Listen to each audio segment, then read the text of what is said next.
kami yakin dan percaya kita akan buka hati kita seluas-luasnya untuk Roh Kudus berkarya di tempat ini. Kita tahu Allah sudah ada, tapi Dia tidak pernah meninggalkan kita sendirian. Dia memberikan Roh Kudusnya untuk menjadi penolong di dalam kehidupan kita, untuk menopang dan memberikan kemenangan dalam hidup. Kita sambut dalam doa dan mengucap syukur kepada Tuhan. Doa kami yang baik, doa kami yang luar biasa. Tidak ada Allah yang seperti Engkau. Sebab itu Tuhan, kami bersyukur waktu pagi ini kami boleh mempersembahkan seluruh tubuh, jiwa dan roh kami sebagai persembahan yang hidup, yang kudus dan berkenan kepadamu. Karena Engkau Tuhan saat ini berperkara dalam kehidupan kami. Kami rindu Tuhan, Engkau mencurahkan Roh-Mu atas kami. Terima kasih Tuhan Yesus, terima kasih. Kami mengucap syukur kepada-Mu Yesus. Terima kasih Yesus. Yesus Tuhan ditinggikan di atas segala Allah, dimuliakan karena Dia adalah Allah yang hidup, Allah yang berkuasa.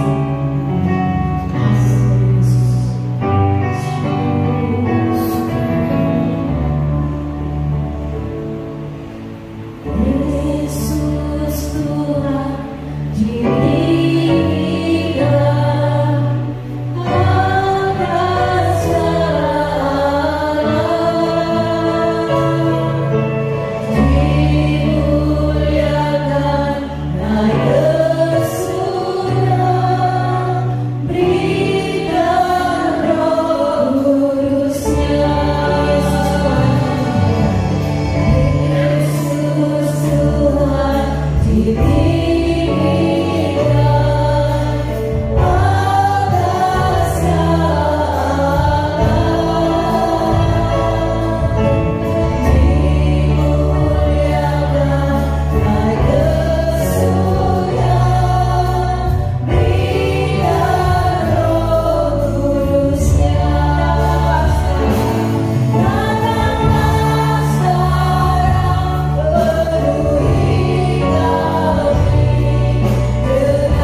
memberikan persembahan untuk pekerjaan Tuhan. Mohon dengan berdoa para petugas politik untuk maju ke depan.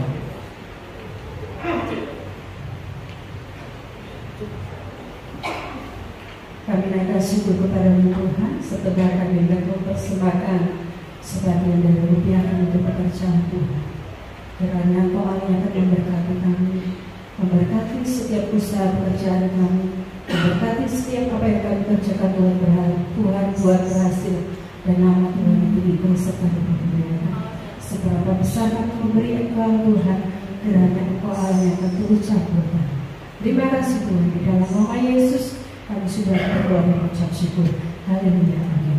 Kami persilakan juga untuk Kak Mari maju ke depan untuk mempersembahkan pujian berikutnya.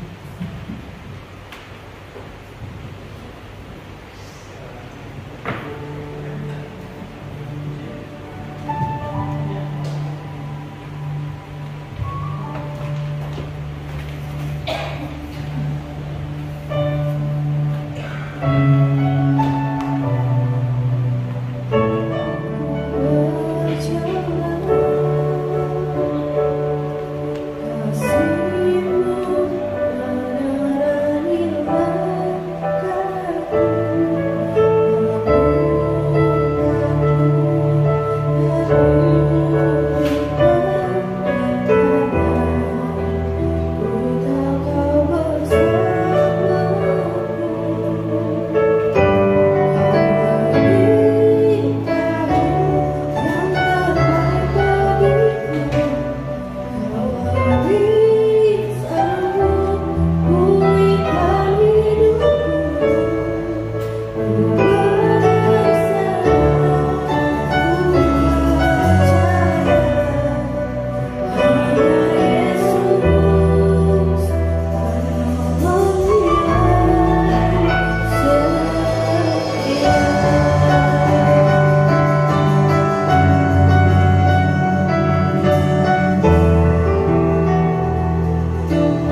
kasih Bapa yang baik, Bapa yang kami panggil dalam nama Tuhan Yesus Kristus. Pagi ini Tuhan, Kau melihat hati kami Tuhan.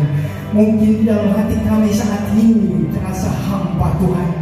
Banyak masalah dan problema Tuhan Yesus Kristus. Namun kami yakin dan percaya saat kami datang ke tempat ini, kami mau membuka hati kami untuk kebenaran firman-Mu Tuhan. Mari beracara dalam kehidupan kami Tuhan. Masuk ke dalam relung hati kami Tuhan Yesus. Kami berengkau Tuhan Yesus yang baik.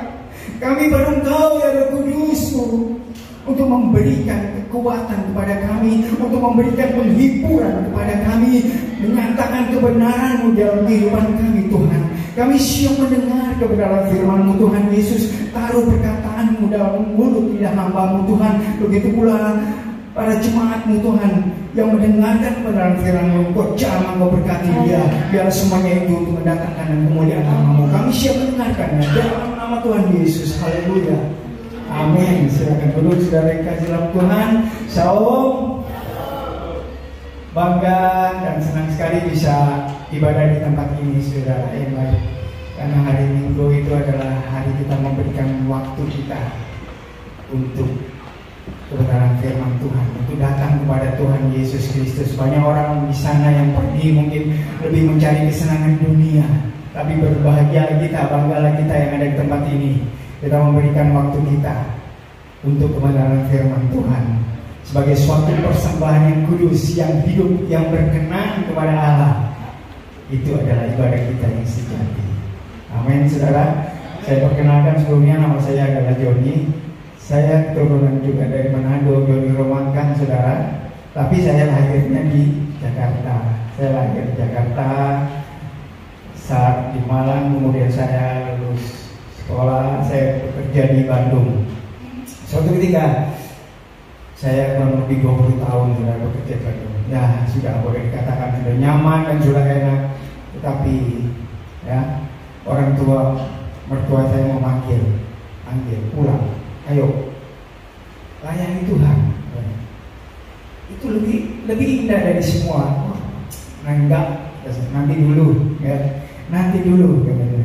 Nanti saya tunda sampai ya akhirnya orang tua saya, mertua saya datang, dia panggil sampai akhirnya dia sakit dan dia meninggal dunia saudara. Jadi kadang-kadang kita juga merasa berdosa juga. Ini bukan cuma orang tua yang memanggil, tapi Tuhan juga memanggil dalam kehidupan kita. Ya. Di sini dikatakan bahwa pekerjaanku adalah melakukan kehendak Bapa yang mengutus aku. Saudara dan saya adalah utusan Tuhan. Firman Tuhan mengatakan di Yohanes 20 ayat 21, sama seperti Bapa mengutus aku, demikian sekarang aku mengutus kamu, supaya kamu pergi dan menghasilkan buah. Kita dituntut untuk pergi dan menghasilkan buah dengan pencurahan Roh Kudus ini.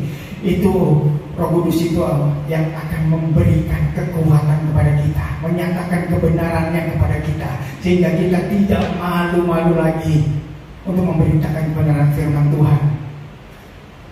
Ya, saya pelayanan di daerah Wajak. Kalau saudara mau ke Wajak, Sumber Nongko, Malang Selatan, saudara, di situ ada desa Sumber Putih, dusunnya Sumber Nongko, dekat hutan pinus Semeru, di bawah Semeru ya. Di sana kurang lebih 20 kakak, ya, kurang lebih 20 kakak. Kemudian kalau satu kakak mempunyai istri ya sudah, artinya sudah 20 dan belum lagi anak-anaknya ya. Kalau dia punya istri, kalau dia punya anak ya, kalau tidak ya kurang lebih 25-30 bersama anak-anak dan keluarganya. Ya, pelayanan kami di sana karena Tuhan tempatkan kami di sana. Kemudian ada koordinator dari penginjilan yang mengatakan, ayo ikut kita penginjilan juga yuk ke desa-desa. Puji Tuhan. Ini salah satu amanat agung Tuhan kita Yesus Kristus ya.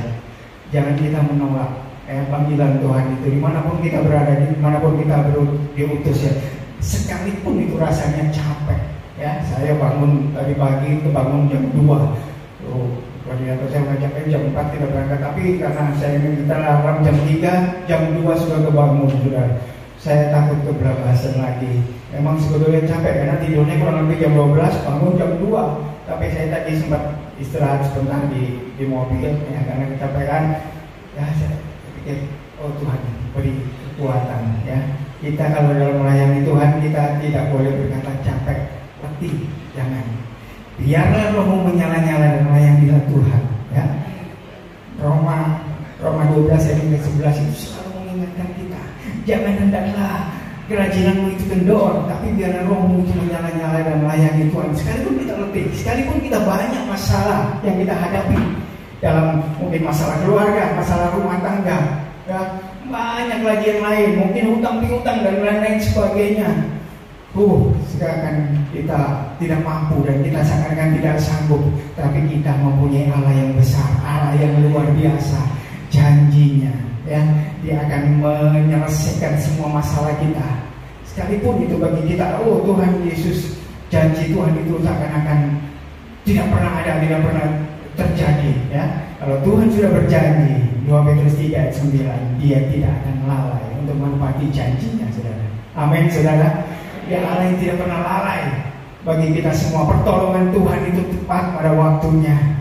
Pertolongan Tuhan itu tidak pernah gagal. Itu sudah terbukti, saudara. Kalau kita mengalami mencurahkan Roh Kudus, kurang lebih sekarang adalah hari yang ke-50 mencurahkan Roh Kudus dicurahkan kepada kita. Ya, itu sungguh luar biasa. Itu adalah suatu perpisahan. Ya. Sebelumnya kalau waktu murid-murid Tuhan Yesus berpisah dengan Tuhan Yesus, pada saat Tuhan Yesus ditangkap, apa yang dilakukan murid-muridnya? Banyak yang menyangkal, tidak, aku tidak mengenal Dia. Serba ketakutan murid-murid Tuhan Yesus pada saat itu. Tetapi bangga pada saat dia melihat Tuhan Yesus sudah naik. Tuhan Yesus bangkit dari kematian dan Dia menaik ke surga. Bukan lagi ketakutan, tetapi ini adalah suatu gambar sukacita ya, yang melimpah bagi mereka. Mereka menganggap ini adalah sesuatu yang luar biasa karena Yesus Kristus telah bangkit. Suatu ketika nanti kita pun akan dibangkitkan. Ini janji Tuhan Yesus Kristus. Mari kita buka di dalam Kisah Rasul 3. Dalam Kisah Rasul 3, Kisah Rasul 1 ayat yang ketiga, saya akan membacakan mengapa di sini dikatakan ya, esensi kenaikan Tuhan Yesus Kristus ke surga dan apa tujuannya. Tentu kita sudah pernah mendengar ya dari beberapa gembala yang menceritakan tentang kenaikan Yesus Kristus ke surga. Ya, kita baca dari ayat yang ke-3 terlebih dahulu. Kisah Rasul 1 ayat yang ke-3. Di sini ada puji Tuhan. Kepada mereka yang menunjukkan dirinya setelah penderitaannya selesai, dan dengan banyak tanda yang membuktikan bahwa Ia hidup. Sebab selama 40 hari Ia berulang-ulang menampakkan diri dan berbicara kepada mereka tentang kerajaan Allah. Tujuan Tuhan naik ke surga adalah karena tugasnya, penderitaannya sudah selesai. Dia kembali kepada Bapa di surga, sehingga Bapa menerimanya. Kalau tugas penderitaan penebusan dosa itu belum selesai, maka dia akan ditolak oleh Bapa.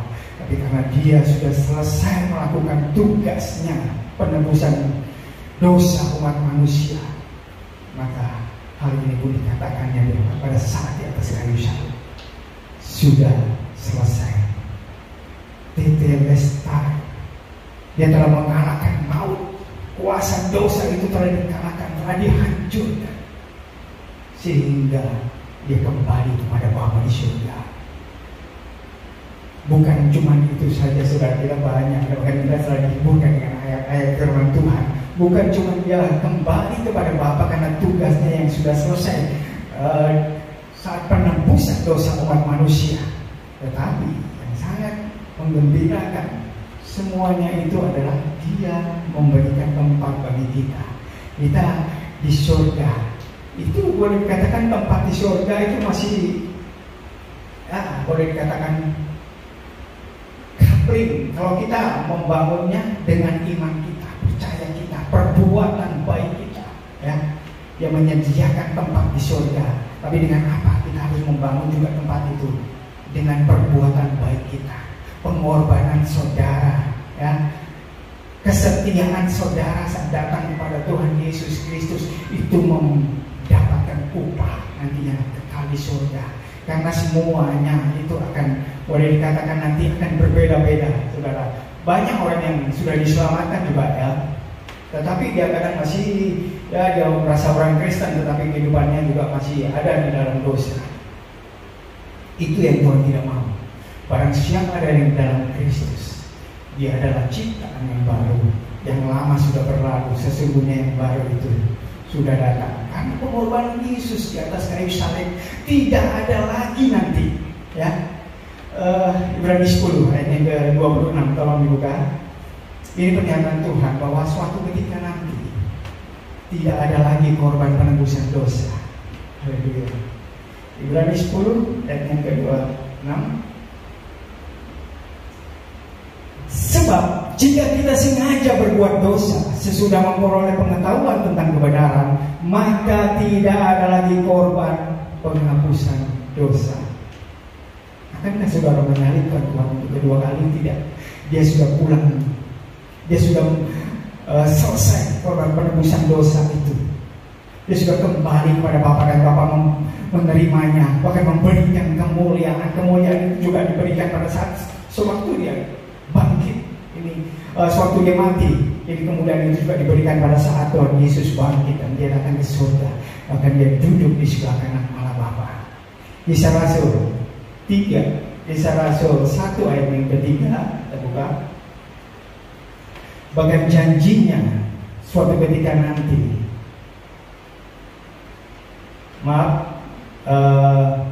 Yohanes, kita lihat di dalam Yohanes 14 ayat yang ketiga. Yang kedua, saat Yesus pergi ke rumah Bapa menyediakan tempat bagi kita. Kemudian yang ketiga, dan apabila aku telah pergi ke situ dan telah menyediakan tempat bagimu, aku akan datang kembali dan membawa kamu ke tempatku, supaya di tempat di mana aku berada, kamu pun berada. Inilah janji Tuhan Yesus Kristus. Kalau dia sudah berjanji, ya, dia akan membawa kita ke surga, tempat di mana kita berada. Setelah kita bangun dengan iman, ya, dengan setia beribadah kepada Tuhan, rajin berkorban, dan datang melayani Tuhan di tempat ini. Kerinduan saudara untuk datang dari Tuhan itu diperhitungkan dengan upah nantinya, saudara. Ya, Tuhan melihat jerih payah saudara. Oleh sebab itu, firman Tuhan jelas juga membangkitkan iman kita, percaya kita. 1 Korintus 15 ayat yang ke-58, ya. Di situ dikatakan, berdirilah teguh, jangan goyah. Di atas selalu dalam pekerjaan Tuhan, karena kamu tahu dalam pengiringan akan Tuhan maka jerih payah saudara tidak sia-sia. Saudara datang beribadah di tempat ini, ya, tidak sia-sia saudara. Karena ini janji Tuhan, dia berjanji. Bahkan janjinya itu sungguh luar biasa saudara. Dia datang dan dia kembali kepada Bapa.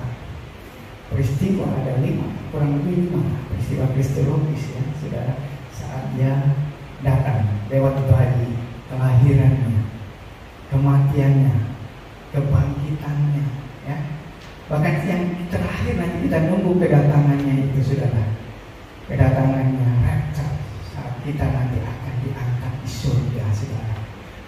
Tuhan akan turun bersama bala tentara kerajaan Allah, dan dia akan menjemput saudara dan saya. Firman Tuhan mengatakan, ya, di situ pada saat sangkakala Allah berbunyi, semua orang yang mati dalam Tuhan akan terlebih dahulu bangkit.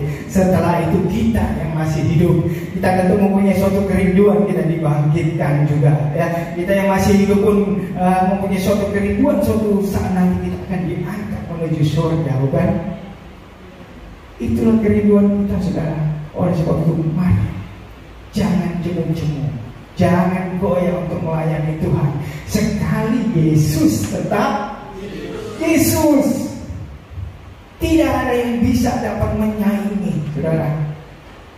Dia kembali ke surga karena dia adalah berasal dari surga.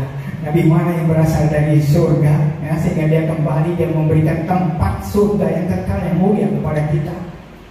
Tidak ada nabi yang lain yang berani menjamin hal itu.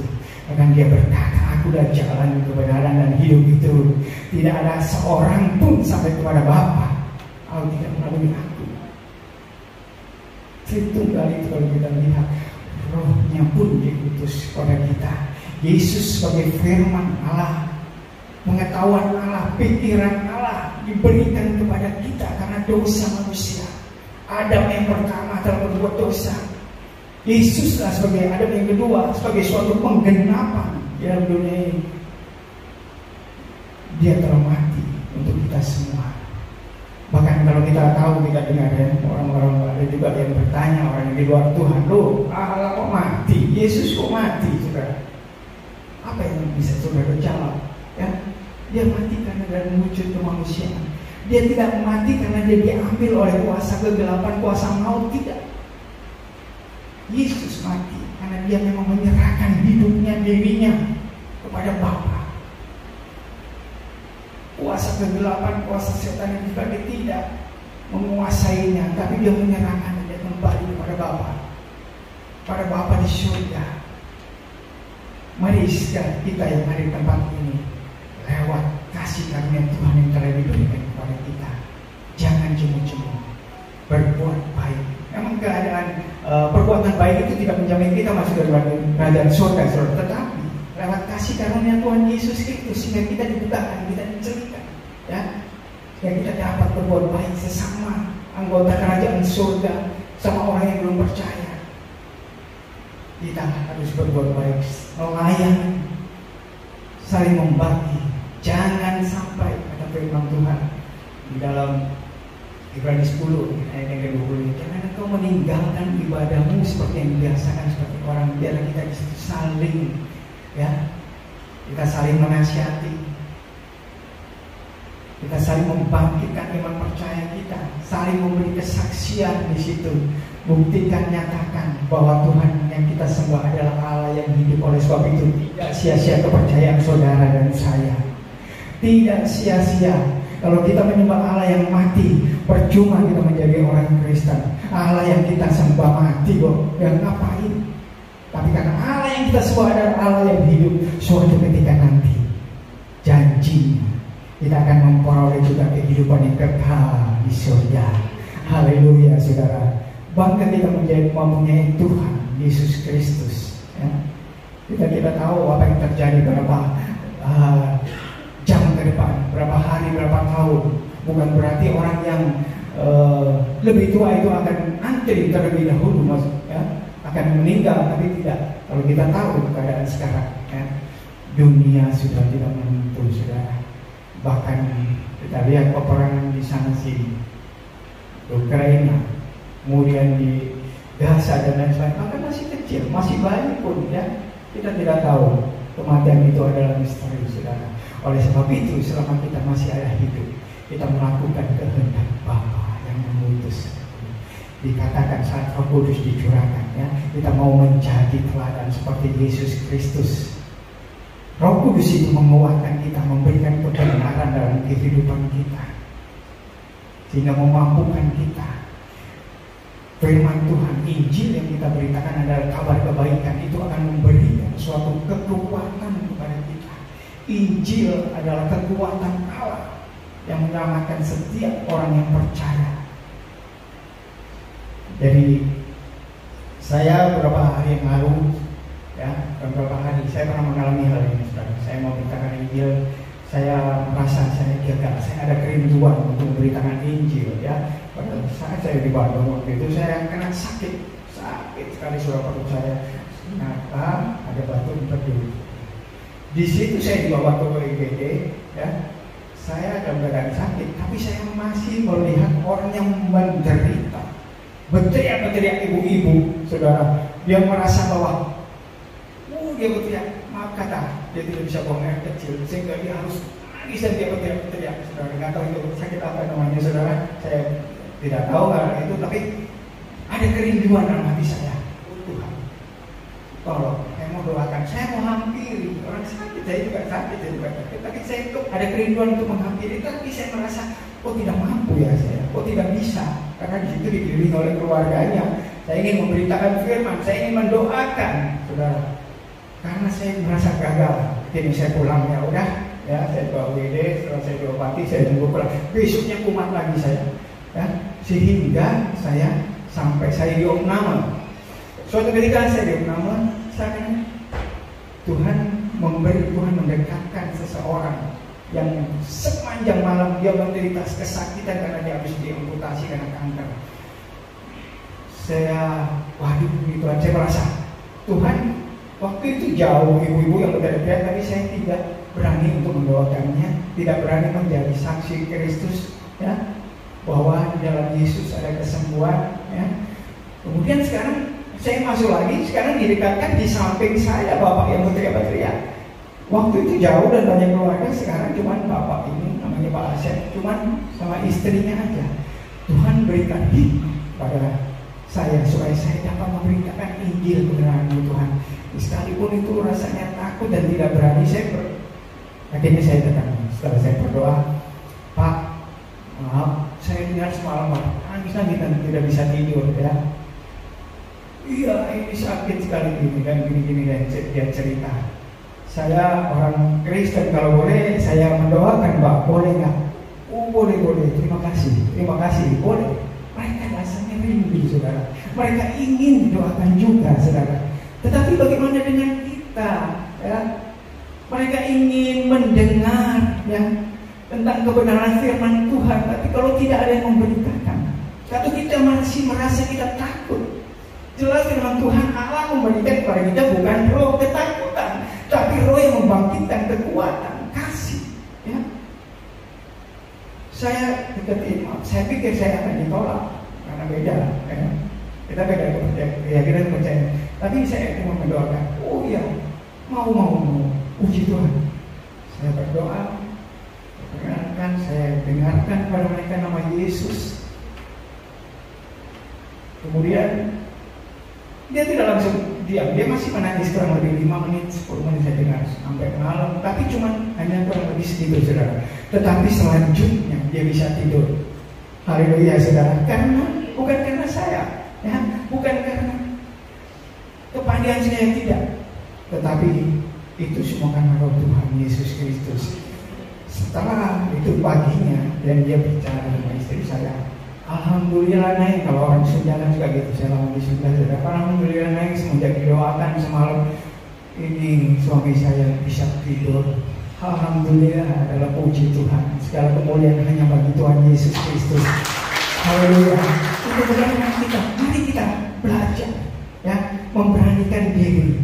Paulus dan Yohanes, ya, Petrus dan Yohanes, ya, saat dia memasuki gerbang bait Allah dan dia melihat orang yang lumpuh, ya, saat dia telah menerima kuasa Roh Kudus itu, ya, dia melihat, dia sudah mulai memberanikan diri. Dia melihat orang yang di pintu gerbang bait Allah, ya, di situ dia lihat orang yang sudah sehari-harinya datang untuk meminta-minta, tetapi apa kata Petrus dan Yohanes? Emas dan perak tidak ada padaku, tetapi yang aku punya, ya, nama Yesus Kristus yang akan menyembuhkan. Lebih daripada itu semua, saudara. Lebih daripada itu semua. Oleh sebab itu bangkit dan berjalanlah. Kuasa Tuhan dinyatakan, saudara. Karena Roh Kudus itu sudah dicurahkan, saudara. Begitu pula dengan kita saat hari ke-50 ini, Roh Kudus sudah dicurahkan, sudah ada di dalam hati kita. Marilah kita dengan berani memberitakan Yesus Kristus adalah Tuhan, ya, sehingga dikatakan di dalam Filipi 2 ayat 10 dan 11 itu dikatakan hingga setiap lutut akan berteluh, setiap lidah akan mengaku bahwa Yesus Kristus adalah Tuhan. Yesus mau semua manusia ciptaannya itu diselamatkan, tidak ada yang binasa, saudara. Itu kerinduan Tuhan Yesus Kristus. Yesus mau pada saat bangsa Israel di dalam perbudakan penjajahan Mesir pada saat itu, Musa, saudara, ya, Yesus mau dan punya kerinduan bangsa Israel ini diselamatkan. Tujuannya apa?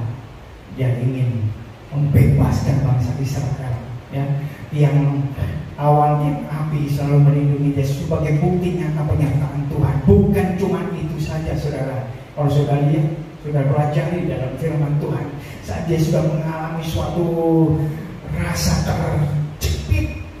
Di depan ada gelombang, ada lautan, di belakang tentara Mesir, Firaun mengejar. Apa yang dia lakukan, saudara? Selain dia mengangkat tangan dan berserah kepada Tuhan Yesus Kristus, ada jawaban, sudah terbukti, saudara, pertolongan Tuhan itu. Ya, apa yang bagi manusia mustahil, yang membelah itu lautan, saudara, sehingga memberikan jalan keluar. Begitu pula dengan kehidupan kita, masalah seberat apapun, yakin dan percaya, datang kepada Tuhan Yesus Kristus, duduk dan berlutut di kaki Tuhan Yesus Kristus. Ada jawaban, saudara. Saya sewaktu diminta untuk ikut melayani, saya pikir apa? Tidak ada apa-apanya, tidak ada dasar untuk berharap. Tetapi begitu saya menyerahkan diri dan saya berserah penuh kepada kuasa Roh Kudus, ya, tanpa disadari, ya, tanpa terasa, maksudnya anak saya bisa lulus, kemarin lulus SMA, ya, anak yang kecil juga bisa naik sekolah, ya. Itu semua karena Tuhan Yesus Kristus. Janjinya kepada kita, janjinya itu sudah terbukti, saudara. Mazmur 46 ayat yang kedua.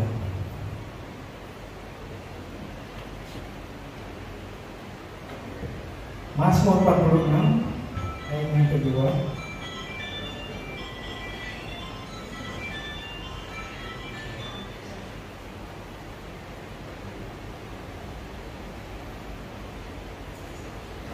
Bacakan, Allah itu bagi kita tempat perlindungan dan kekuatan, sebagai penolong dalam kesesakan, sangat terbukti.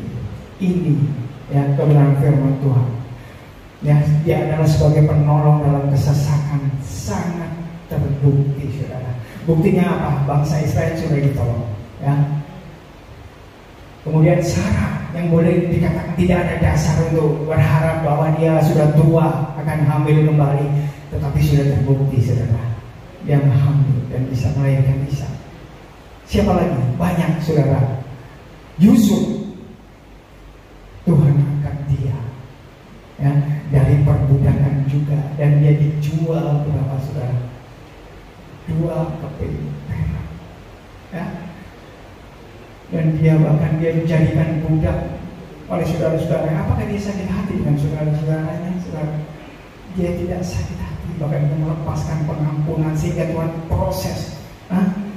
Sudah terbukti, akhirnya dia duduk di sebelah kanan kaisar, duduk di sebelah kanan raja, saudara, untuk memerintah juga. Banyak hal yang sudah terbukti, saudara, semuanya itu sudah terbukti karena Allah yang kita sembah adalah Allah yang tidak pernah gagal. Roma 9 ayat yang ke-6. Tuhan, haleluya. Roma 9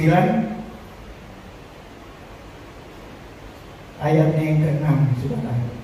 Akan tetapi firman Allah tidak mungkin gagal, sebab tidak semua orang yang berasal dari orang saya adalah orang saya. Janji benar firman Tuhan. Dia tidak lalai menepati janjinya. Dia selalu terbukti, bahkan dia yang ketiga adalah tidak pernah gagal, saudara. Dia tidak pernah gagal. Dia berjanji apa? Mengangkat saudara naik terus, yang menjadi kepala bukan ekor. Ulangan 28 ayat yang ke-13, bukti nyata, ya, Tuhan juga akan mengangkat saudara, ya, menjadi kepala bukan ekor lagi. Bahkan dia berjanji dalam Yosua 1 ayat yang ke-8 akan membuat saudara berhasil di dalam hidup saudara. Ini janji Tuhan. Yosua 1 ayat yang ke-8 demikian firman Tuhan, janganlah engkau lupa memperkatakan kitab Taurat ini, tetapi renungkanlah itu siang dan malam, supaya engkau bertindak hati-hati sesuai dengan segala yang tertulis di dalamnya. Sebab dengan demikian perjalananmu akan berhasil dan engkau akan beruntung. Dimanapun kita berada, kita harus memperkatakan firman. Sekalipun itu bagi kita berat dan kita tidak berani, katakan di dalam Yesus ada kesembuhan. Katakan di dalam Yesus Kristus ada keselamatan. Kita boleh berkata kepada orang lain, kita bisa menceritakan di sana lo ada dukun bagus, di sana lo ada orang pintar dan lain sebagainya. Tetapi kita mempunyai Tuhan, tetapi mengapa kita tidak berani berkata, ya, bahwa Tuhan yang kita sembah adalah Allah yang sungguh luar biasa. Janjinya sangat terbukti. Semuanya sudah terbukti. Dia bahkan menjadi Allah yang tidak pernah gagal untuk menepati janjinya, saudara. Mari kita ceritakan juga kebaikan Tuhan, tanpa kita mengajak mereka untuk mengikut menjadi Kristen, tidak saudara. Tapi kita perkenalkan Yesus Kristus, teladan Tuhan Yesus Kristus. Dia menceritakan tentang kerajaan Allah juga. Kalau kita lihat betapa sakit perihnya, saudara, perjalanan Tuhan Yesus Kristus untuk menebus dosa saudara dan saya. Ketika dia dicaci maki, dia tidak membalas mencaci maki. Ketika dia dihina, dia diolah, bahkan dia diludahi. Betapa luar biasanya Tuhan kita. Tuhan kita mau kita jangan membalas kejahatan dengan kejahatan. Bahkan doa yang Yesus ajarkan, ampunilah mereka karena mereka tidak tahu apa yang mereka perbuat. Artinya kita harus mengasihi mereka, kita harus melepaskan pengampunan kepada mereka, supaya itu tidak menyerang balik dalam kehidupan kita. Kalau kita terus hidup di dalam dosa, ya, kita masih menyimpan segala iri hati, dengki, ya, akan kita hidup dan tinggal dengan roh jahat, roh kegelapan, saudara, yang akan menarik kita menuju suatu kegelapan. Ya. Yesus sudah naik ke surga, tugasnya sudah selesai. Apa sekarang harus kita perbuat? Mengabarkan Injil kebenaran itu. Itu dikatakan dalam Yohanes 20:21, sama seperti Bapa mengutus aku, demikian aku sekarang mengutus kamu untuk pergi dan menghasilkan buah, sehingga kita didapati suatu ketika. Ya, kita adalah orang-orang pilihan Allah yang dikehendaki Allah untuk melakukan pekerjaan-pekerjaannya yang baik itu. 1 Petrus 2:20, saya mengingatkan ini, saudara, kita melakukan pekerjaan yang baik. 1 Petrus 2:20, sebab dapatkah disebut ujian jika kamu menderita pukulan karena kamu berbuat dosa? Tetapi jika kamu berbuat baik dan karena itu kamu harus menderita, maka itu adalah kasih karunia pada Allah. Sebab untuk itulah kamu dipanggil, karena Kristus pun telah menderita untuk kamu dan telah meninggalkan teladan bagimu supaya kamu mengikuti jejaknya. Ia tidak berbuat dosa dan tipu tidak ada dalam mulutnya. Ketika ia dicaci maki, ia tidak membalas dengan mencaci maki. Ketika ia menderita, ia tidak mengancam, tetapi ia menyerahkan kepada Dia yang menghakimi dengan adil. Saudara, luar biasa firman Tuhan ini, saudara. Teladan Tuhan Yesus Kristus, ya, sungguh indah. Kalau dahulu mungkin yang mata ganti mata, pipi telinga ganti pipi, maka tidak akan ada kedamaian, saudara. Kita harus melepaskan pengampunan, sekalipun itu sakit, tapi teladan Tuhan harus kita ikuti, saudara, supaya suatu ketika nanti, pada saat antikris kita sudah dikuatkan. Semoga kita juga tidak mengalami antikris pada saat itu, ya, saat nanti, saudara. Tapi kita adalah bangga, kita bahagia. Sesuai dengan janji Tuhan, kita adalah orang-orang yang akan diangkat menuju ke surga, kemuliaan kekal yang Tuhan telah sediakan bagi kita. Memang sakit, menderita, siapa yang tidak menderita? Banyak masalah kalau kita hidup di dalam dunia ini. Saya beberapa bulan yang lalu saya ingin pelayanan, saudara, dengan anak saya. Saya mau melayani, saya mau memberitakan firman Tuhan, saudara, ya. Tetapi di tengah jalan itu pagi-pagi hari, buta jam 5-an, gitu. Saya ngebut, saya takut terlambat, saya ngebut sekali bersama anak saya. Saya ngebut, ternyata, saudara, ada lubang besar. Akhirnya saya rem nggak sempat, sudah nabrak lubang itu, saudara. Jatuh dan terguling. Ya, saya jatuh terguling. Kalau kita pikir saya mau melayani Tuhan loh, tapi saya kok menderita, ya. Tapi saya lihat, ya, saya sampai boncengan, saya masih umur 12 tahun, cewek atau wanita. Waduh, kalau dia sampai parah, sampai sakit, sampai menderita, bahkan atau mungkin tangannya ada masalah, putus, atau kakinya patah dan lain sebagainya, itu saya merasa berdosa sekali, itu, ya. Saat itu saya memang terjatuh dan terguling, Tuhan. Saya dilihat anak saya, katanya, Pak, kok lama nggak bangun-bangun? Kenapa? Nggak tahu. Ya. Kalau saat itu Tuhan seakan-akan sudah menyambut nyawa saya, ya, sudah mengambil nyawa saya. lama Bapak di tengah jalan nggak bangun. Ya, begitu saya sadar, saya mencari lihat anak saya terlebih dahulu. Waduh, kalau dia ada apa-apa saudara, saya merasa berdosa juga. Tetapi puji Tuhan tidak lecet sedikit pun saudara anak saya. Motor boleh lecet ya, saya boleh lecet, bahkan saya 3 bulan lebih nggak bisa jalan saudara. Saya harus dibopong orang, ya, saya dibawa rumah sakit oleh orang-orang sekitar, banyak orang Madura juga di situ yang menolong saya. Begitu saya sadar, saya berteriak dalam nama Yesus, saya nggak bisa berdiri saudara. Saya nggak bisa berdiri, saya sakit, tapi kaki saya ini udah patah saudara. Dan saya berteriak di tengah-tengah kerumunan orang itu. Saya bilang dalam nama Yesus. Orang akan bertanya mau kemana? Saya tidak malu mengatakan saya mau ke gereja. Ya. Saya mau ke gereja. Biarin orang lain melihat perbuatan kita dalam melayani Tuhan bukan selamanya mulus. Disitulah Tuhan menguji dalam kehidupan kita. Ya, kalau kita tetap setia melayani Tuhan, kalau kita hanya bertanya-tanya mengapa dan bagaimana, kenapa dan begini dan sebagainya, itu tidak mendatangkan berkat bagi kita, saudara. Biar kita berserah penuh, kata pujian tadi, di dalam hadirat Tuhan. Apapun yang Tuhan mau, apapun yang Tuhan perbuat, ya Tuhan tahu. Ya, sehingga daripada kita tidak sia-sia. Bukan berarti orang dalam Tuhan akan mulus-mulus saja karena enak saja dikasih zona nyaman, saudara. Tidak, harus juga memikul salib itu, saudara. Di situ ada kesaksian. Kita dapat menyaksikan di mana baiknya Tuhan Yesus Kristus dalam kehidupan. Bukan itu saja, banyak pertolongan Tuhan yang saya boleh alami. Saya mengalami pertolongan Tuhan pada saat di jalan tol, saudara. Ajaib, pada dikatakan ajaib ini, saudara. Saya jalan tol, saya pulang dari Guci, daerah Tegal itu, ya. Mobil yang saya tunggangi suatu ketika pulang dari sana dan dia, oke, berarti kita ke rest area dulu. Nah, selesai makan dan minum, pulang ke Bandung. Setelah itu, saudara, teman saya satu mobil sudah mau meninggalkan saya, tapi mobil yang saya kendarai ini, saudara, tidak bisa hidup. Kenapa ini? Kenapa bisa hidup? Saya cepat bertelepon, jangan tinggal dulu. Dia udah mau masuk ke dalam tol, jadi susah nanti mau mundur atau balik lagi kan susah jauh. Jangan tidak ini, kenapa tiba-tiba mobilnya kok berhenti mogok? Ya. Dia mundur dan dia datang dan dia jangan berangkat dulu, ini kenapa? Bannya sudah kelihatan ininya, kawatnya yang sebelah sini. Ternyata itu, saudara, ada masuk rencana Tuhan. Ya. Begitu diganti langsung bisa di starter. Kalau bukan Tuhan, ya. Seakan-akan Tuhan itu menunjukkan jangan dulu, saudara, jangan pernah dulu.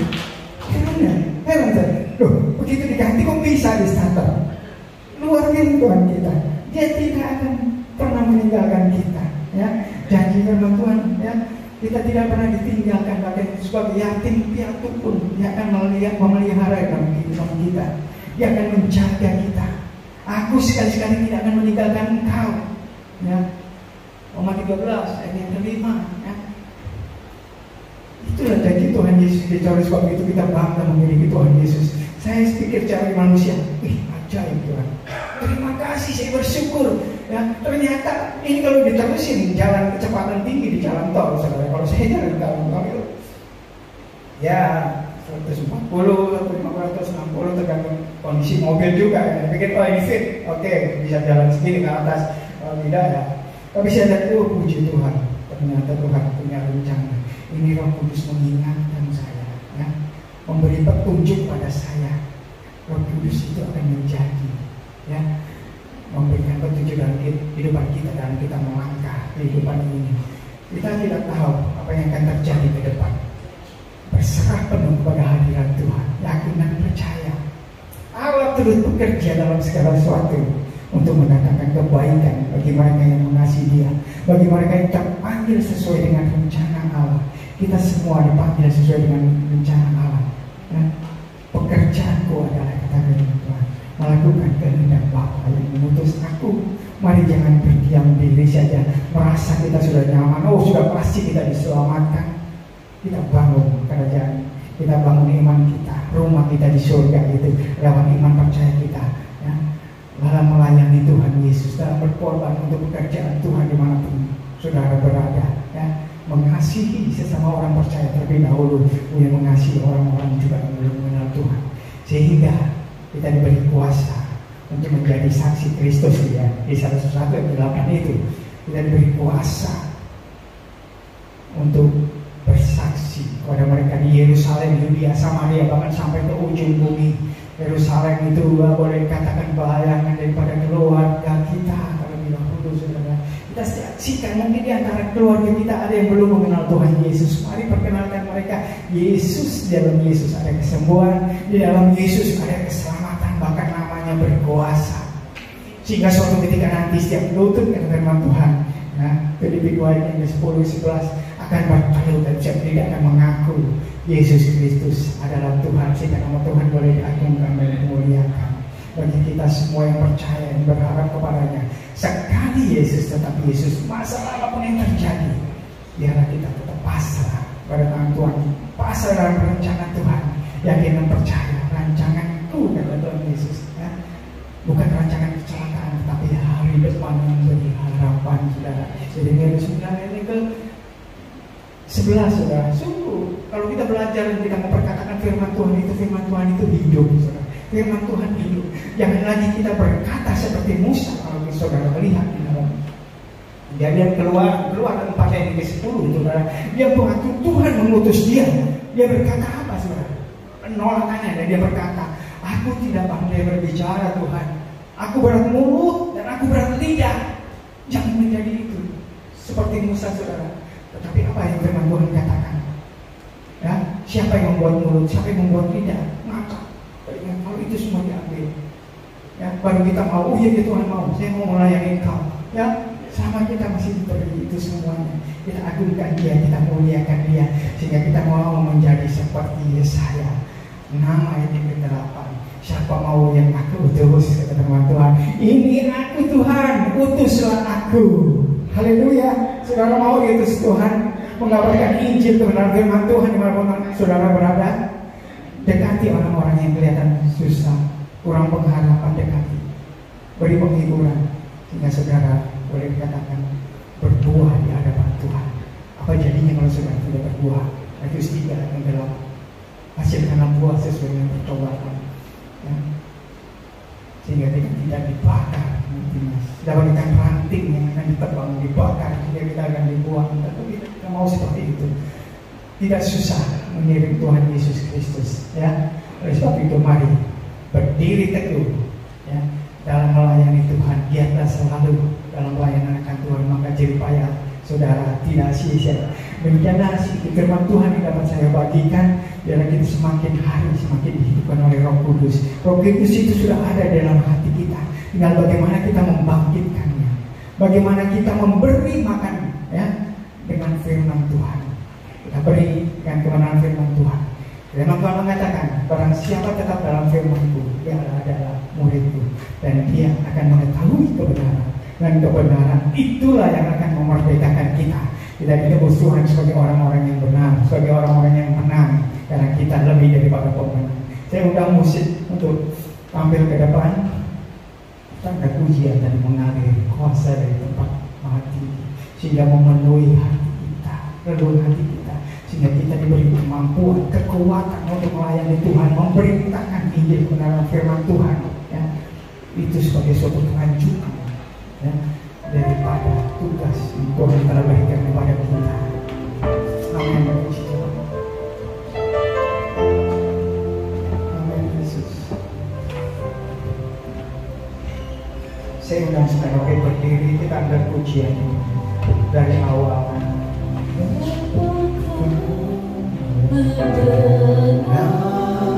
Inilah kami Tuhan. Mungkin kami merasa bahwa kami belum mampu dan tidak sanggup untuk memberitakan Injil kebenaran-Mu dimanapun berada. Sekalipun itu menyakitkan, tapi kami mau belajar Tuhan. Itu sekalipun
Biar rohmu itu tetap menyala-nyala dalam mengiringan Engkau, dalam melayani Engkau dimanapun kami berada Tuhan. Sehingga hidup kami menjadi orang yang berarti di hadapan-Mu, sehingga kami tidak mati kami dalam menghasilkan buah-buah itu Tuhan Yesus.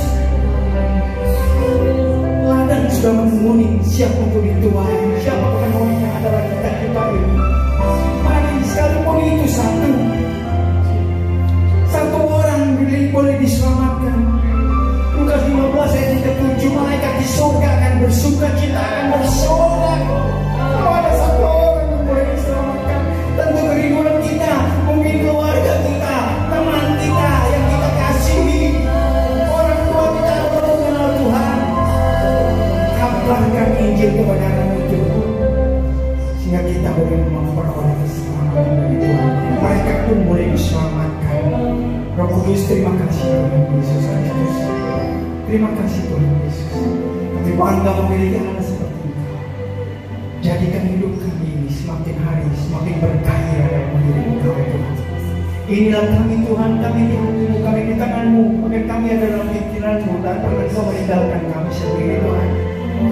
Kau janji Kau tidak akan membiarkan kami sendiri dan pikiran. Terpujilah nama Tuhan Yesus Kristus. Kami serahkan di dalam nama Tuhan Yesus. Haleluya. Amin. Kemudian Bapak.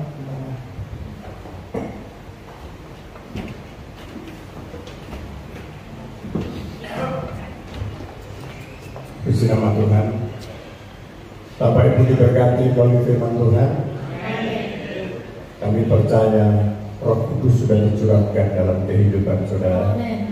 Dan saat ini kita akan menerima berkat yang Tuhan berikan dalam kehidupan kita, karena kuasa itu bekerja dalam kehidupan kita. Kami sebagai hamba Tuhan mengucapkan banyak terima kasih kepada hambanya Bapak Pendeta Joni yang sudah melayani kami di tempat ini. Ada pengumuman?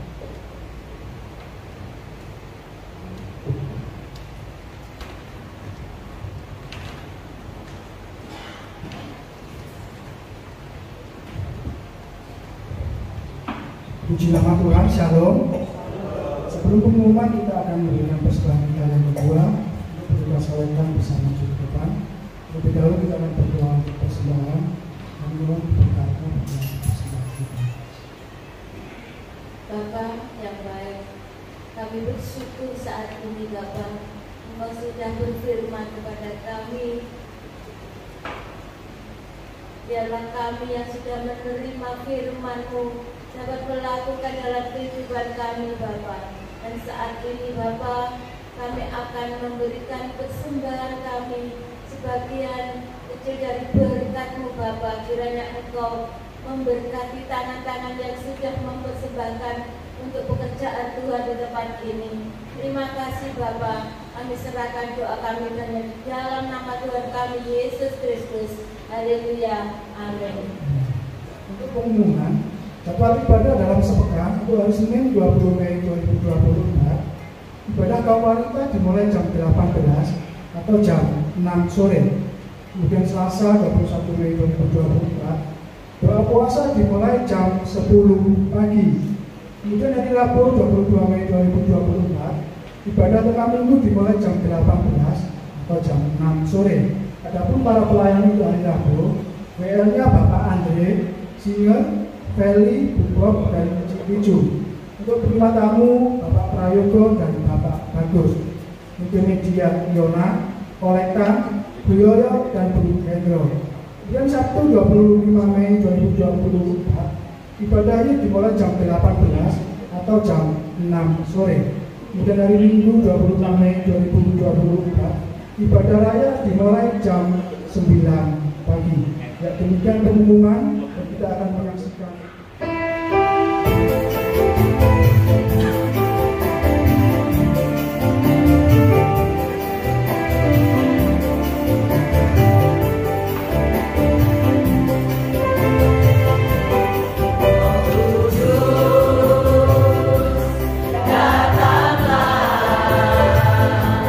Janganlah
Pujian kita 2, 3.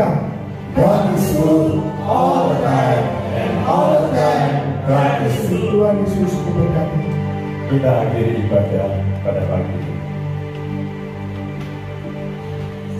Bapa, kami mengucap syukur dan terima kasih kalau Tuhan telah pimpin kami dari awal, pertengahan, sampai pada akhir. Kami rasakan lawatan Allah terjadi di saat firman Tuhan disampaikan. Roh Kudus, kami percaya pada pagi hari ini seluruh jemaat Tuhan menerima urapan kuasa Roh Kudus. Ketika kami merasakan kuasa Tuhan bekerja dalam hidup kami menjadi berubah. Kami mau menjadi saksi Tuhan. Kami mau menceritakan kebaikan-kebaikan Tuhan. Bahkan kami boleh banyak memenangkan jiwa untuk Tuhan. Memberkati hamba-Mu, Bapak Pendeta Joni, berkati pelayanan di Malang, dimanapun hamba-Mu berada melayani Tuhan, urapi dengan urapan kuasa Allah. Berkati keluarga dan rumah tangga. Kami percaya nama Tuhan ditinggikan, dipermuliakan. Mari kita angkat kedua tangan kita. Dalam nama Tuhan Yesus, Tuhan memberkati dan melindungi engkau. Tuhan menyinarkan wajah-Nya kepadamu dan memberikan engkau kasih karunia. Tuhan menghadapkan wajah-Nya kepadamu dan memberikan engkau damai sejahtera. Saudara-saudaraku yang kekasih, pulanglah ke rumah saudara masing-masing dengan membawa berkat, damai sejahtera, masa depan yang penuh pengharapan mulai pagi ini sampai Tuhan Yesus datang kedua kalinya. Yang percaya katakan amin. Selamat pagi, Tuhan memberkati.